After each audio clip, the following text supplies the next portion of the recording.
That's a closed runway. That'll work, sir. We're getting the equipment off the runway.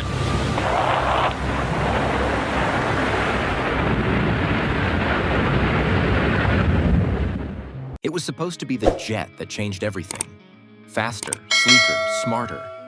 Instead, it almost wiped its own company off the map. The McDonnell Douglas DC-10 wasn't just a plane. It was a promise that crashed headfirst into reality. So let's rewind to when aviation was in full swagger mode, the late 1960s.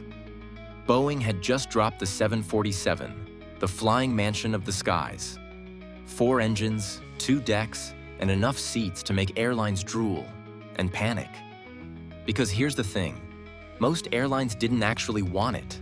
The 747 was a monster. Expensive to run, heavy on fuel, and risky if you couldn't fill those 400 seats. So everyone started asking the same question. Can someone make a wide-body jet that doesn't bankrupt us? That's when McDonnell Douglas rolled in like, we got this. Their new baby, the DC-10, would be smaller than the 747, cheaper to operate, and still fancy enough to call itself a wide-body. It would be the perfect middle child. Not too big, not too small, just right. The marketing was bold. The plane that would change the way the world flies. And honestly, for a while, it looked like they might pull it off. They went with 3 engines, 1 under each wing and 1 tucked into the tail like a power ponytail. It was a compromise between Boeing's big 4-engine beast and the new twin-engine experiments that regulators didn't yet trust over oceans. Back then, twin-engine jets weren't allowed to fly too far from land. Lose 1 engine, and regulators wanted you within reach of a runway. So the tri-jet design was genius on paper. Safer than twins, cheaper than jumbos. Orders poured in. American Airlines was first, followed by United, then Continental. McDonnell Douglas moved fast. Maybe too fast. They pushed the DC-10 from concept to commercial service in just 4 years. 4 years to design, test, certify, and deliver a revolutionary jet. That kind of timeline makes modern engineers twitch. But here's the thing about rushing. Sometimes you build speed at the cost of sanity. Beneath all the glamour, the DC-10 had a ticking problem. One that would turn it from an engineering dream into an aviation nightmare. Let's talk about the cargo door. Most passenger jets had doors that opened inward, like a plug. The air pressure inside the cabin kept them sealed tight mid-flight. Simple and safe. But McDonnell Douglas wanted every inch of cargo space they could get. So they built a door that opened outward, giving airlines more room for freight. More cargo, more profit. Smart idea, until you remember that air pressure at 30,000 feet doesn't play nice. This outward opening design meant the locking system had to be perfect.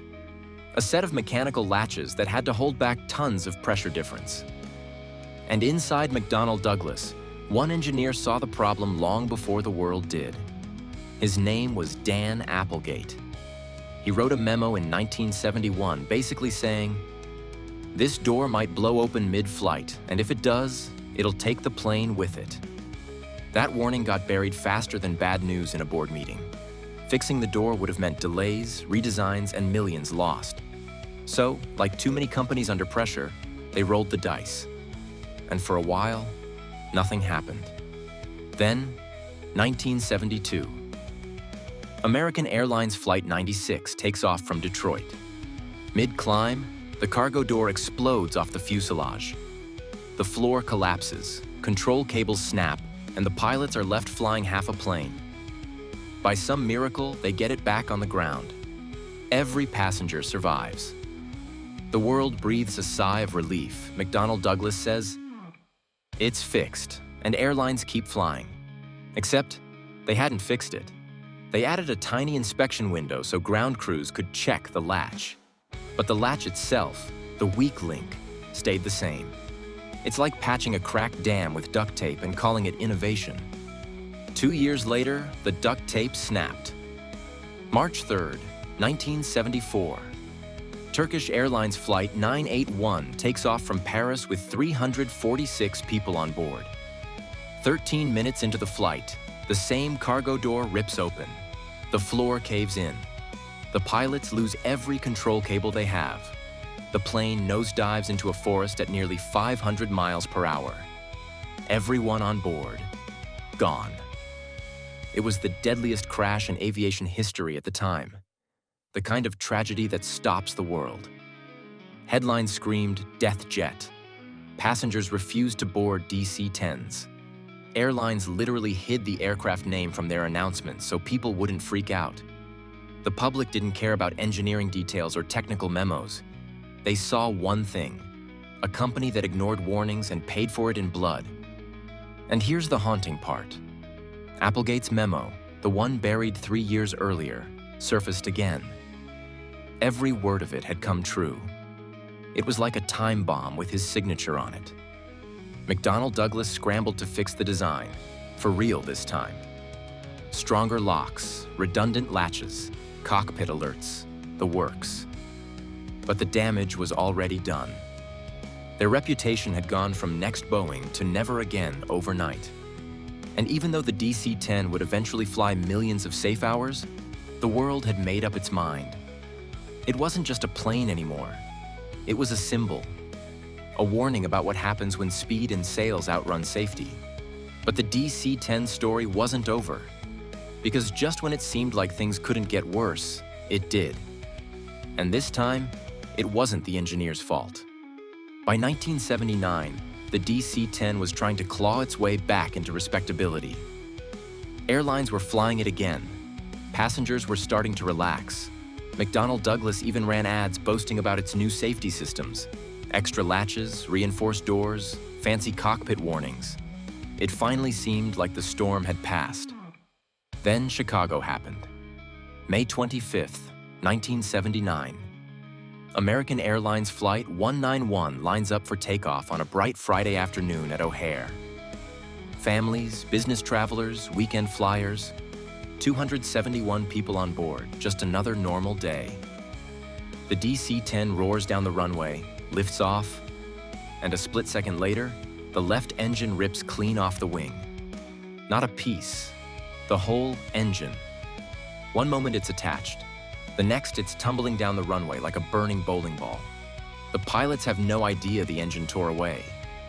What they do know is that something feels wrong. The plane's banking left hard. Warning lights flash. Hydraulic systems die.